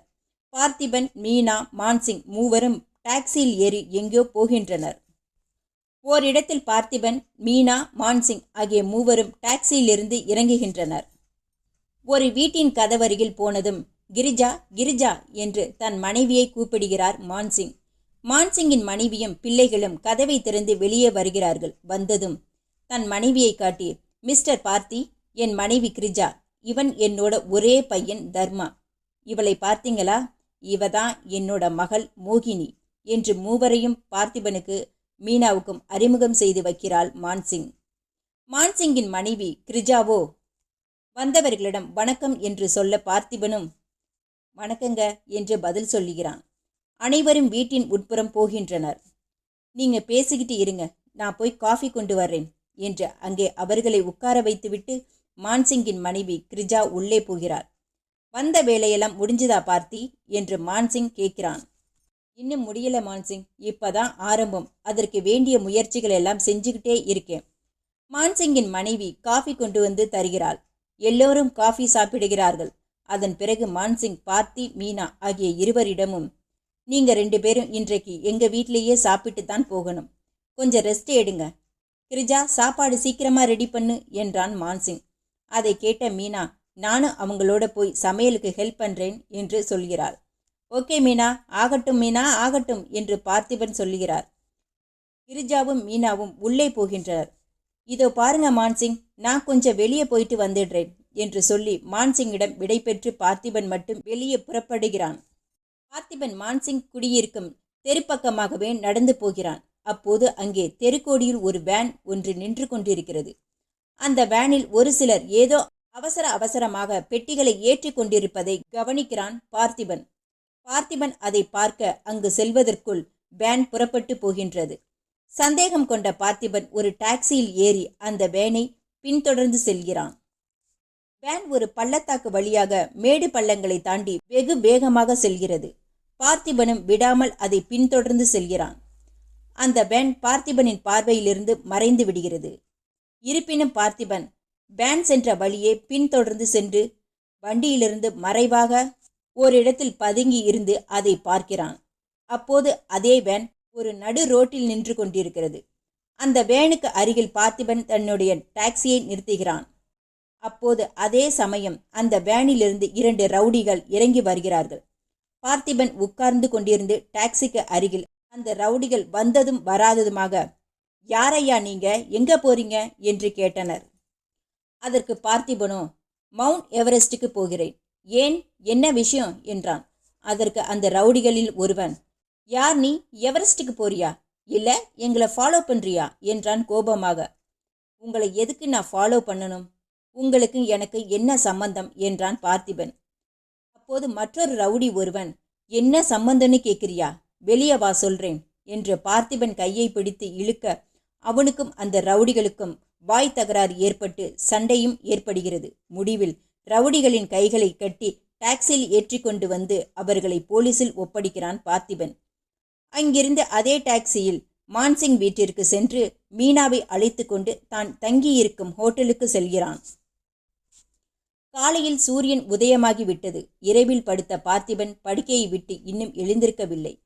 மீனா அவனை தட்டி எழுப்புகிறாள். பார்த்தி பார்த்தி. கண் விழித்தெழுந்தவனாக, என்ன மீனா என்றான் பார்த்திபன். விடிஞ்சு மணி 7க்கு மேலே ஆயிடுச்சு என்றாள். அப்படியா, குட் மார்னிங். காஃபி ரெடி, இதோ வந்துட்டேன் என்று பாத்ரூம் செல்கிறான் பார்த்திபன். அப்போது ஃபோன் மணி அடிக்கவே அங்கு செல்கிறாள் மீனா. ரிசர்வரை கையில் எடுத்தவளாக, ஹலோ, யார் பேசுவது? ஹலோ மீனாவா? நான் தான் டேமா பேசுகிறேன். அது சமயம் பார்த்திபன் பாத்ரூமிலிருந்து வெளியே வருகிறான். டேமா பேசுறா என்று பார்த்திபனிடம் மீனா சொல்ல, அதற்கு எந்த டேமா? ஓ குண்டு என்று பார்த்திபன் சொல்லியவாறு, மீனா நீயே பேசு, என்னன்னு கேளு என்றான். கீழே இங்கதான் உங்க ஹோட்டல் ரிசப்ஷன்லேருந்து பேசுகிறேன் மீனா. நான் இன்னைக்கு சிங்கப்பூர் போகிறேன் என்றாள் டேமா. எங்கள் ரூமுக்கு வந்துட்டு போங்க டேமா என்றாள் மீனா. இல்லை, டைம் ஆயிடுச்சு, ஒரு நிமிஷம் கீழே இங்கே வாங்க மீனா, உங்ககிட்ட கொஞ்சம் பேசணும் என்றாள். ஓ ஆகட்டும், இதோ வரேன். ஓகே, சீக்கிரம், I will wait for you என்றாள் டேமா.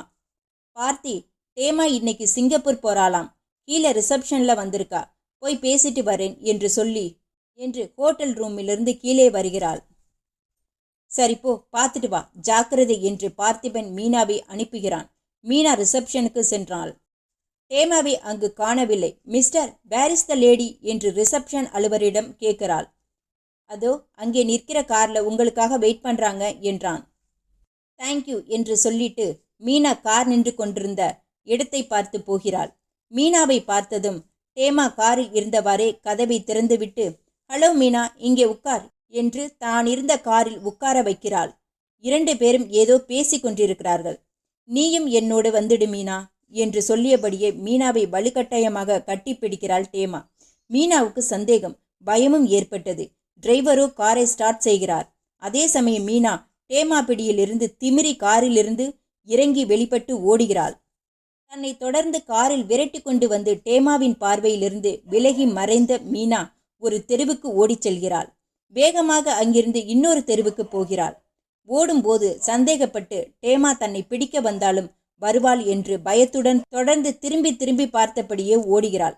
ஆனால் தன்னை ஒரு மோட்டார் பைக்கின் ஒருவன் பின்தொடர்ந்து வருவதை பார்த்து மீனா பயப்படுகிறாள்.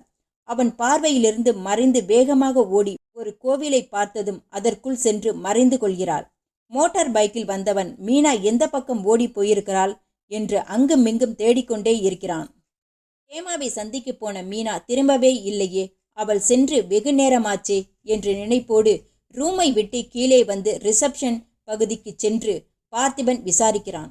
அதில் ஒருவர், மீனா கீழே வந்து எதிரில் நின்று கொண்டிருந்த காரில் அவள் போய் உட்கார்ந்தவரை பார்த்தோம். திடீரென்று அந்த கார் புறப்பட்டு எந்த பக்கம் போனதென்று தெரியவில்லை என்று சொன்னதும் பார்த்திபன் பலவாறாக நினைத்து பார்க்கிறான். அந்த டேமா என்பவள் நல்லவளா கெட்டவளா? அவள் மீனாவை எதற்கு கூட்டிக் கொண்டு எங்கே போயிருப்பாள்? மீனாவை தனியாக அனுப்பியது பெரிய முட்டாள்தனம். நானும் போயிருக்கலாம். இப்போது அவளை தேடி எங்கே போவது, எப்படி போவது, எனக்கு ஒன்றுமே புரியவில்லையே என்று சற்று நேரம் குழப்பம் அடைந்த பிறகு ஏதோ ஒரு முடிவுக்கு வருகிறான்.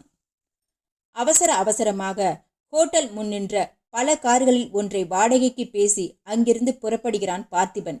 கார் வேகமாக ஓடுகிறது. பார்த்திபனை தொடர்ந்து ஒருவன் மற்றொரு காரில் புறப்படுகிறான். அவன் வருவது கண்ணாடி மூலம் தெரிகிறது. காரை வேகமாக ஓட்டி ஓரிடத்தில் சாலையின் ஓரத்தில் நிறுத்துகிறான். பார்த்திபன் பிறகு அதிலிருந்து இறங்கி ஒரு மரத்தின் மறைவில் நிற்கிறான். இது தெரியாதவாறு பின்னால் வந்தவன் பார்த்திபனின் காரை பார்த்ததும் தன் காரை நிறுத்தி இறங்கி நடந்து பார்த்திபன் கார் அருகில் சென்று சற்று முற்றும் பார்த்துவிட்டு உள்ளே பார்க்கிறான். அந்த நேரத்தில் பார்த்திபன் வந்து அவனை தாக்கி அடித்து போட்டு தன் காரை எடுத்துக்கொண்டு புறப்படுகிறான். அதன் பிறகு 2 கார்களிலும் கடத்தல் கும்பலின் ஆட்கள் பார்த்திபனை துரத்தி வருகிறார்கள். அவர்களிடமெல்லாம் இருந்து தப்பித்து வந்த பார்த்திபன் மீண்டும் எதிர்ப்புறமாக வந்த பல பேருடைய பிடியில் இருந்து தப்பித்து விடுகிறான். பார்த்திபனுக்கோ மீனா என்ன ஆனாலோ என்று கவலை. நேரமோ இருட்டி விட்டது. ஏற்கனவே தப்பித்து கோவிலில் மறைந்திருந்த மீனா இப்போது வெளியே வருகிறார். அவளை எதிர்பார்த்து மறைவிலிருந்து சில ஆட்கள் அவளை கடத்தி காரில் ஏற்றிக்கொண்டு எங்கோ போய்விடுகின்றனர்.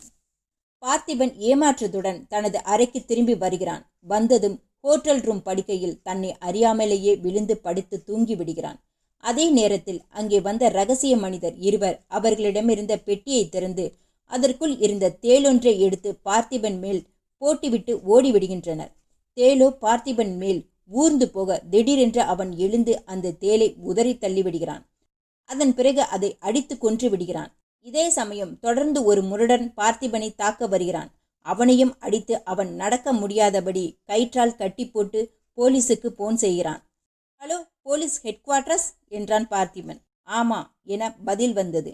ஹலோ சார், சீக்கிரம் வாங்க என்று பார்த்திபன் போன் ரிசீவரை கீழே வைக்க போலீஸ் வந்து அந்த ரவுடியை கொன்று சென்று விடுகின்றனர். நேபாள பனிமலை பாதையில் 2 பேர் அதிவேகமாக காரில் போய்க் கொண்டிருக்கிறார்கள். அவர்களுக்கு முன்னால் போய்க் கொண்டிருக்கின்ற பார்த்திபன் செல்லும் காரை துரத்தி பிடிக்க வேண்டும் என்பது அவர்களின் நோக்கம். பார்த்திபன் போய்க் கொண்டிருந்த அந்த சாலையில் 4 திசைகளுக்கு செல்லக்கூடிய ஓரிடத்தில் பார்த்திபன் கார் வந்தது. பகைவரின் 4 கார்களும் பார்த்திபனின் காரின் மீது ஒரே சமயம் ஒன்றன் பின் ஒன்றாக மோதுவதற்காக வருகின்றனர். அந்த 4 கார்களையும் தடம் விலகி விழும் அளவிற்கு தந்திரமாக இடித்து தள்ளிவிட்டு அங்கிருந்து தப்பி மறைகிறான் பார்த்திபன். பார்த்திபன் மலைப்பாதையில் ஒரு டூரிஸ்ட் ஹோட்டல் முன்னால் தன் காரை நிறுத்திவிட்டு அங்கு போய் உட்காருகிறான். சர்வரிடம் காஃபி கொண்டு வர சொல்கிறான். பக்கத்தில் உட்கார்ந்திருந்த ஒருவர் பார்த்திபனை பார்த்ததும் ஹலோ என்றார். நீங்க என்று கேள்வி எழுப்பினான் பார்த்திபன். நீங்க மிஸ்டர் விஜய் தானே? Very glad meet you. I am Viswanath என்றான் அந்த மர்மன் மனிதன். ஓ எஸ் சார், காஃபி என்றான் பார்த்திபன். நான் இப்பதான் சாப்பிட்டேன் விஜய் என்றான் விஸ்வநாதன். இன்றைக்கு எனக்கு பிறந்த நாள். என் ஃப்ரெண்ட்ஸுங்க நிறைய பேர் வராங்க, நீங்களும் வரணும். வந்து என்னோட சாப்பிட்டுட்டு போகணும் என்றார் விஸ்வநாத். அதை கேட்ட பார்த்திபனோ நோ தேங்க்ஸ் என்றான். வாங்க விஜய்.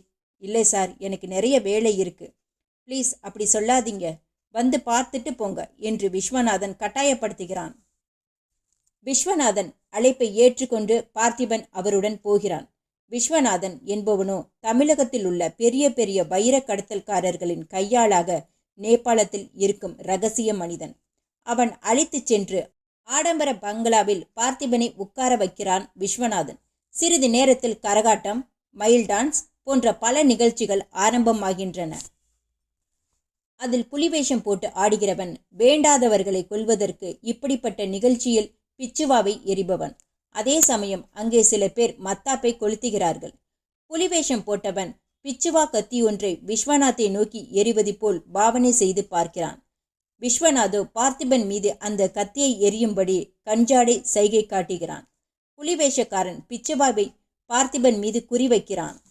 பார்த்திபன் ஓரிடத்தில் போய் உட்கார்ந்து புலிவேஷம் போட்டவன் தன்னை நோக்கி பிச்சுவா கத்தியை எரிய முயற்சிப்பதை பார்த்ததும் அதை கண்டு கொள்ளாதவன் போல சமாளித்து இங்கே ஏதோ நடக்கப் போகிறது என்று முடிவுக்கு வந்தவனாக ஜாக்கிரதையாகவே இருந்து பிச்சுவா கத்தி தன் மீது விழாமல் அதிலிருந்து தப்பி ஒதுங்குகிறான். பிச்சுவா கத்தியோ குறி தவறி விஸ்வநாதன் மீது பாய்ந்து அவர் கீழே விழுந்து அதே சமயம் இறந்து விடுகிறார். பார்த்திபன் அங்கிருந்து உடனடியாக நேராக மான்சிங் வீட்டுக்கு புறப்படுகிறான். தன் நண்பன் மான்சிங் வீட்டிற்குள் நுழைந்ததும் பார்த்திபன் அதிர்ச்சி அடைகிறான். அங்கே மான்சிங், அவரது மனைவி, பிள்ளைகள் அத்தனை பேரையும் தேச துரோகிகள் யாரோ கொன்று போட்டிருக்கிறார்கள். அந்த காட்சியை பார்த்து அதிர்ச்சி அடைந்து அப்படியே கொஞ்ச நேரம் மௌனமாக நின்ற பிறகு மான்சிங், நம்ம தேச நலனுக்காக செய்கிற தொழிலுக்கு கிடைக்கிற பரிசு இதுதான்னு தெரிஞ்சுக்கிட்டேன்னு தனக்குள்ளேயே பேசிக்கொண்டு வெளியே வந்து தன் காரில் உட்காருகிறான் சோகமாக. பார்த்திபன் டூரிஸ்ட் பஸ் டிரைவரிடம் ஏதோ பேசி அனுப்பிவிட்டு காரை பார்த்திபனே ஸ்டார்ட் பண்ணி போய் கொண்டிருக்கும் போது மலை உச்சியில் ஏதோ ஒரு கட்டிடம் தெரிகிறது. பார்த்திபன் யோசனை செய்து பார்க்கிறான். அந்த இடத்தில் இப்படி ஒரு கட்டிடம் எப்பொழுது வந்தது, எப்படி வந்தது என இது சிந்திக்க வேண்டிய விஷயம். அங்கே என்னதான் இருக்கிறது என்று பார்ப்போம் என மனசில் நினைத்தபடியே காரை ஓட்டிக்கொண்டு அந்த இடத்திற்கு போகிறான் பார்த்திபன். கொஞ்ச தூரத்தில் மறைவிலிருந்து பார்க்க அங்கே இருந்த சில பேர் வெளியே வருவதும் போவதும் தெரிகிறது.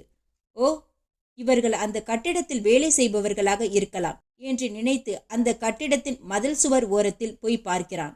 ஆனால் உள்ளே என்ன நடக்கிறது என்று தெரிந்து கொள்ள முடியவில்லை. ஒரு மரத்தில் ஏறி பார்க்கிறான். அப்போது அங்கே உள்ள ஓரிடத்தில் ஏதோ வெல்டிங் நடந்து கொண்டிருக்கிறது மற்றும் ஏதேதோ வேலைகள் எல்லாம் நடந்து கொண்டிருக்கிறது. இப்போது உள்ளே சென்று பார்க்கலாம் என்றால் வாசல் வழியாக பார்த்திபன் உள்ளே போக முடியாது. ஆகவே மதில் ஏறி உள்ளே குதித்து போய் பார்க்க வேண்டியதுதான். என்றாலும் உள்ளே போனால் யாராவது நம்மை எதிர்த்தால் கூட அவர்களை எதிர்த்து போராடக்கூடிய மன துணிச்சலும் வலிமையும் இருக்கிறது. உள்ளே போனால்தான் விஷயம் என்னவென்று தெரியும் என்று யோசித்தவாறு மரத்திலிருந்து கீழே இறங்கி அப்படியே மதில் சுவற்றில் ஏறி குதித்து கடந்து உள்ளே போகின்றான் பார்த்திபன். பார்த்திபனு ரகசியமாக உள்ளே என்ன நடக்கிறது என்று கவனிக்கிறான். சயின்டிஸ்ட் பல பேர் அங்கு வேலை செய்கிறார்கள். அந்த இடத்தில் யாரும் அறியாமல் ஆள் மாறாட்டமாகி உள்ளே போகிறான் பார்த்திபன். அப்போது அந்த கும்பலில் ஒரு குரல், பாஸ்வரர், ரெடி, கமான் கமான் என்று பரபரப்பை ஏற்படுத்துகிறான். இது சமயம் அவர்களுடைய மர்ம மனிதன் பாஸ் வருகிறார். அவருக்கு எல்லோரும் வணக்கம் செய்கிறார்கள். யார் அந்த கடத்தல் வைர தலைவன்? எல்லோரும் பரிசோதனைக்கு தயாரா? உள்ளே நமக்கு தெரியாமல் உளவாளி யாரும் இல்லையே. மின்கருவிகளை இயக்கி நமது கண்டுபிடிப்பு அணுவாயுத சோதனை எத்தகைய அழிவை ஏற்படுத்தும் என்பதை சோதனை செய்ய போகிறேன். அணுச்சேர்க்கையின் கொந்தளிப்பு ஆபத்தானது. அணுசக்தி ஆக்க வேலைக்கும் பயன்படும், அழிவுக்கும் பயன்படும். அதை இயக்குபவனை பொறுத்தே இருக்கிறது. நினைத்ததை சாதிக்க இந்த கண்டுபிடிப்பை பயன்படுத்திக் கொள்பவன் நான். அந்த விளைவுதான் இவ்வளவு பெரிய விஞ்ஞானி கூடம். உலகத்தில் உள்ள எல்லா இடத்திலிருந்து கடத்தப்பட்ட வைரக்குவியல் கூடம் இது. நான் நினைத்தால் அண்டம் பிண்டம் ஏன் உலகம் எல்லாமே எனக்கு அடிமை என்ற அந்த சர்வாதிகார நாச வேலையை கடத்தல் தலைவன் யாரென்று புரிந்து கொள்ள முடியாத பார்த்திபன் உள்ளே இருந்தபடியே அங்கும் இங்கும் பார்க்கிறான். கடத்தல் வைரங்கள் குவிக்கப்பட்டிருக்கின்றன. உள்ளே இவ்வளவு மிஷின்கள் எல்லாம் எப்படி வந்தன? எங்கே இருந்து எப்படி இங்கு கொண்டு வரப்பட்டன? நாம் இங்கே எங்கே எப்படி என்ன செய்வதென்றும் வெளியே எப்படி தப்பி ஓடுவதென்றும் யோசனை செய்கிறான். அப்போது ஒரு சிறு வழியொன்று அங்கு தெரிகிறது. ஒருவன் சுவிட்ச் போடுகிறான். பாசேவ், சேஞ்ச் சேஞ்ச் என்று சொல்கிறார். எந்திரங்கள் ஓடத் துவங்கின. மின் விளக்குகள் விதவிதமாக பல வர்ண வித்தைகள் செய்தன. வெற்றி நமதே என்று அந்த கடத்தல் தலைவன் சொல்லி சிரிக்கிறான். பார்த்திபனோ மெதுவாக நகர்ந்து நகர்ந்து அடுத்த அறைக்குள்ளே போகிறான். அந்த அறையிலிருந்து இன்னொரு அறைக்கு வருகிறான் பார்த்திபன். ஒரு ரவுடி ஒருவன் பார்த்திபனை பின்தொடர்கிறான். பார்த்திபனோ வேறு ஒரு வழியாக தப்பி மற்றோரிடம் போகிறான். அப்போது மீனா அங்கே கட்டப்பட்டு இருப்பதை பார்க்கிறான் பார்த்திபன். மீனா கண்ணீர் விட்டு கொண்டிருப்பதை பார்த்து வேதனையடைந்து, மீனா பயப்படாதே, எப்படியும் நான் உன்னை காப்பாற்றுகிறேன் என சைகை காட்டிய பார்த்திபன் அதே சமயம் மீனாவை விடுவிக்கப் போகிறான். அப்போது ஸ்பீக்கர் மூலம் ஒரு அறிவிப்பு வருகிறது. அங்கேயே நில். குரல் மட்டும் கேட்கிறது. நீ போய் அந்த ஆளை கொண்டு வா. அதே குரல். மறைவில் பதுங்கி வந்த பார்த்திபனை ஒருவர் வந்து பிடித்து கொண்டு போகிறான். பார்த்திபன் கடத்தல் தலைவன் முன் நிறுத்தப்பட்டதும், பாஸ், என் நிழலை நீ எதற்காக பின்பற்றுகிறாய்? நீ யார்? எதற்காக வந்தாய்? அந்த பெண்ணை மீனாவை கூட்டிக் கொண்டு போக வந்தாயா என்றான். அதை கேட்ட பார்த்திபன், ஆமாம், என் மனைவி மீனாவுடன் இமயமலை பனிச்சறுக்கு விளையாட்டுப் போட்டியிலே கலந்து கொள்ள வந்திருக்கிறேன் என்றான். அதை கேட்ட பாஸ் பலத்த சிரிப்புடன், அப்படியா? அப்போ பாடகன்னு சொன்ன, இப்ப விளையாட்டு வீரன்னு சொல்ற? பொய். இல்லை, நான் சொல்றது உண்மை. நான் ஒரு பாப் சிங்கர் தான் என்றான் பார்த்திபன். அப்படியா? பாப் சிங்கர்னா நீ நேபாளத்துக்கு எதுக்காக வந்தே? எங்களை ஏன் பின்தொடர்ந்துகிட்டே இருக்கே? எங்க ஆளுங்களை பல பேரை எதுக்காக சாகடிச்ச என்றான் அந்த முதலாளி. உங்க ஆளுங்களை கொல்றதுக்காக நான் இங்க வரல. இங்க இருக்கிற ரோடுகள்ல தனியா போக எனக்கு பழக்கம் இல்லை. முன்னால போகிற ஏதோ ஒரு கார், அந்த காரை ஃபாலோ பண்ணிக்கிட்டு வந்தேன். அப்போ ஒரு பெரிய கூட்டமே வந்தது. அவங்க உங்க ஆளுங்களா இருப்பாங்கன்னு இப்ப நினைக்கிறேன். அவங்க என்னை தடுத்து கொல்ல முயற்சி பண்ணினாங்க. தற்காப்புக்காக நான் சண்டை போட்டதில் 2 செத்திருக்கலாம். அது என் குற்றமில்லையே என்றான் பார்த்திபன். ஓ, நீ சாதாரணமானவன் இல்லை. எங்களை பின்பற்றி உளவறிய வந்த ஆள். உனக்கு முடிவு இதோ நான் காட்டுகிறேன். நான் சொல்றதை நீ நம்பல, அதனால நீ அப்படியே செய்கிற. நான் சொல்றது 100% உண்மை. அதை நீ நம்பலைனா என்ன செய்கிறது என்றான் பார்த்திபன். அதே சமயம் பார்த்திபன் நின்ற தரை தானாக திறக்கிறது. மிஸ்டர் விஜய், அதோ கீழே பார். நச்சு பாம்புகள் உன் தலைக்கு மேலே பாரு, இரும்பு குண்டு. வரிசைப்படுத்து, 1லிருந்து 10 எண் வரைக்கும் சொல்லுவேன். போ. அதோ அந்த இரும்பு குண்டு நீங்க நின்னுகிட்டு இருக்கிற கண்ணாடி மேல விழும். அந்த கண்ணாடி உடைஞ்சா உங்க கதி என்னவாகும்? கீழே பாம்புகள் இருக்குல்ல, அங்கேதான் போய் நீங்க 2 பேருமே விழுவீங்க. மறுபடியும் ஒரு சான்ஸ் தரேன். நீங்க யாரு சொல்லு என்று அதட்டினான் அந்த கடத்தல் தலைவன். அதை கேட்ட பார்த்திபனோ, இனியும் உன்னை சமாதானப்படுத்துவதற்கு துளி கூட நான் விரும்பலை. நிர்பந்தமா எங்க 2 பேரையும் கொல்றேன்னு சொல்ற நீ ஒரு வேறானாக இருக்க முடியாது. மீனா, இமயத்தை தாண்டி யாரும் இந்தியாவுக்கு வர முடியாதுன்னு நமக்கு தெரியும். ஆனால் 5ஆம் படை இங்கேயும் இருக்குதுன்னு இப்பதான் தெரிஞ்சுக்கிட்டேன். பஞ்சமே ஆனாலும் நெஞ்சமே அஞ்சாதே. வா மீனா என்று மீனாவுடன் தப்ப முயன்றான் பார்த்திபன். அப்பொழுது மீண்டும் மற்றொரு குரல் கேட்கிறது. 2, 3, 4, 5, 6, 7, 8, 9, 10 என்று சொல்லியதும் பாஸ் கூறியபடி அந்த இரும்பு துண்டு கிளாஸில் விழுகிறது. கிளாஸ் உடைந்து மீனா, பார்த்திபன் ஆகிய இருவருமே அதே பள்ளத்தில் விழுகின்றனர். பார்த்திபன் தன் கையில் இருந்த ரகசியமான சிறிய பாட்டில் ஒன்றை திறந்து அந்த பாட்டிலை பள்ளத்தில் போடுகிறான். பள்ளத்தில் கிடக்கும் பாம்புகள் எல்லாம் மயங்குகிறது. அவற்றில் மேலே விழுந்த பார்த்திபன் மீனாவை அவைகள் தீண்ட விடாமல், பாத்தியா மீனா, எல்லாம் செத்த பாம்புகள் மாதிரி ஆயிடுச்சு. பயப்படாது. இந்த பாம்புகள் மயக்கம் தெளியறதுக்குள்ள நாம் போயிடலாம் வா என்று அவற்றிலிருந்து விடுபட்டு பக்கத்திலிருந்த கதவை உடைத்து அந்த இருவரும் வெளியே வருகின்றனர்.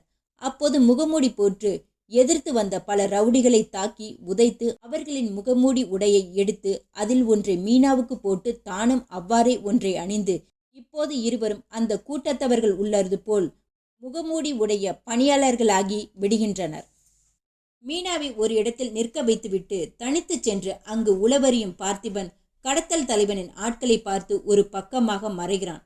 தப்பிச் சென்ற மீனாவையும் பார்த்திபனையும் தேடி பிடித்து வர உத்தரவு பிறப்பித்திருக்கிறான் பாஸ். அவன் கட்டளைப்படி பல முகமூடிகள் அவ்விருவரையும் தேடி பார்க்கிறார்கள்.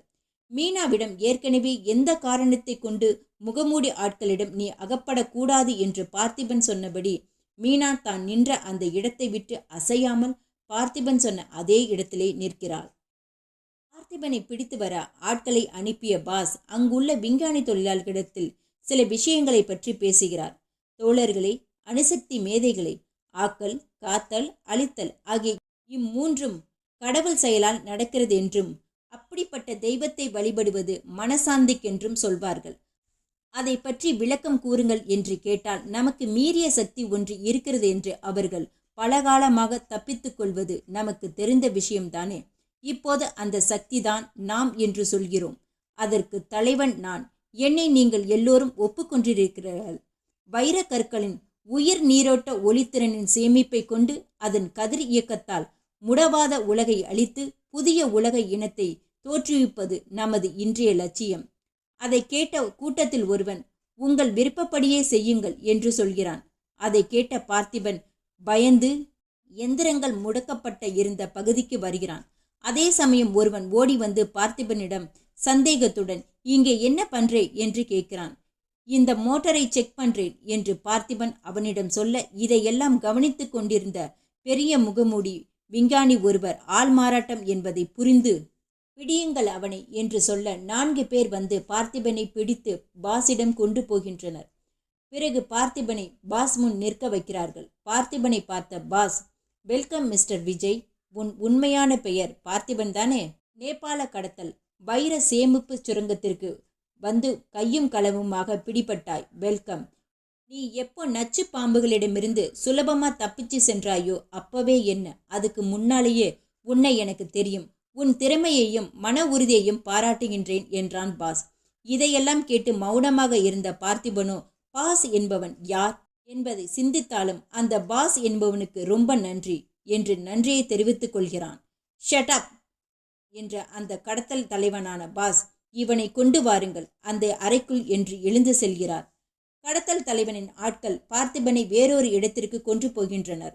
போகும் வழியில் அடையாளத்தை பார்த்து கொண்டே போகிறான் பார்த்திபன். அவர்களிடமிருந்து தப்பித்துக் கொள்வதற்காக எந்த வழியில் போனால் சுலபமா நாம் வெளியேற முடியும் என்பதை மனதில் பதிய வைத்துக் கொள்கிறான்.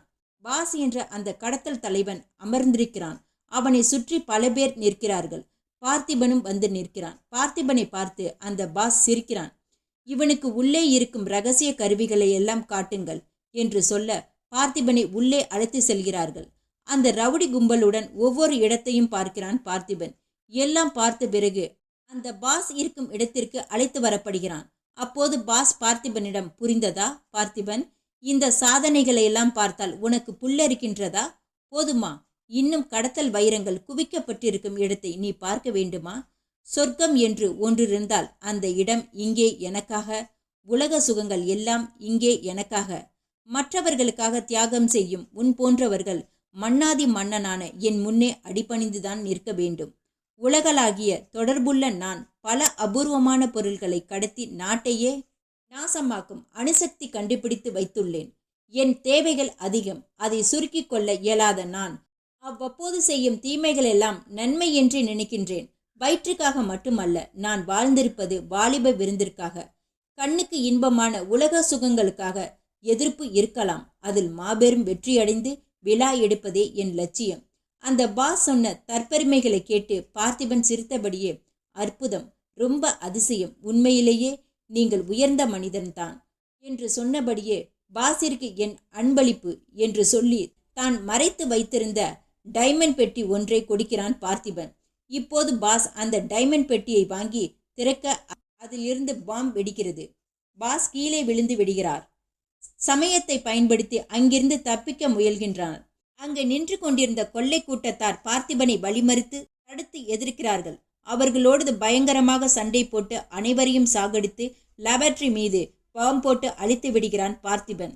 அதே சமயம் கீழே விழுந்து பாஸ் எழுந்து வருகிறான் பார்த்திபனிடம். Thank you very much. ஆமா, அந்த ஒரிஜினல் கடத்தல் வைரம் எங்கே என்று கேட்கிறான். அதை கேட்ட பார்த்திபனோ வியப்புடன், வைரமா? அதுவும் ஒரிஜினல் கடத்தல் வைரமா? என்னிடமா? எஸ், லலிதாவிடம் நீ கைப்பற்றிய விலை மதிக்க முடியாத வைரங்கள். பார்த்திபனோ அதை கேட்டு யோசித்தபடி, லலிதாவா? ஓவென்று மௌனமானான். மிஸ்டர் பார்த்திபன், நீ புத்திசாலிதான் என்றான் பாஸ். உன்னை விடவா? எனக்கு உன்னை தெரியும். சிஐடி மதுவை நீதான் கொலை செய்தே. மான்சிங்கையும் அவர் குடும்பத்தையும் அழிச்ச கொலைகாரன் நீதான். இந்த உலகத்தையே உன் கைக்குள்ளே அடக்கி வச்சுக்கிறதா தப்பு கணக்கு போடுற என்றான் பார்த்திபன். Pass, stop it. உன் மீனாவோட நீ ஊர் திரும்புற ஆசை இருந்தா சரண்டர் ஆயிடு என்றான் பாஸ். மிஸ்டர் கடத்தல் மன்னன், சாவுக்கு நான் பயந்தவனா இருந்திருந்தா இங்க வந்திருக்க மாட்டேன். இப்போது சரண்டராக வேண்டியவன் நீதான் என்றான் பார்த்திபன். அப்போது பாஸ் ரிவால்வரை காட்டி பார்த்திபனை சுடுவதற்கு குறிவைக்கிறான். அதை பார்த்த பார்த்திபன் சிரிக்கிறான். நீ ஒரு கோழை, நான் நிராயுதபாணின்னு தெரிஞ்சும் என்கிட்ட ரிவால்வரை காட்டுறியே என்று பாஸ் அருகில் செல்கிறான். உனக்கு துணிச்சல் இருந்தால் ரிவால்வரை கீழே போட்டுவிட்டு என்னோடு மோதிப்பார் என்றான் பார்த்திபன். கடத்தல் தலைவனும் அப்படியா என்று ரிவால்வரை கீழே போட்டுவிட்டு பார்த்திபனுடன் மோதுகிறான். இருவரும் கடுமையாக சண்டையிட்டு கடைசியில் உளவாளியான சிஐடி பார்த்திபனிடம் கடத்தல் கும்பலும் அவர்களின் தலைவனும் பிடிபடுகின்றனர். குவிக்கப்பட்டிருந்த கடத்தல் வைரங்கள் கைப்பற்றப்பட்டு அணு உலைகள் அதன் கருவிகள் அனைத்தும் செயலிழக்க செய்து அழிக்கப்பட்டன. சுபம். இந்த கதை உங்களுக்கு பிடிச்சிருந்தா லைக் பண்ணுங்க, ஷேர் பண்ணுங்க, சப்ஸ்கிரைப் பண்ணுங்க. தேங்க்யூ.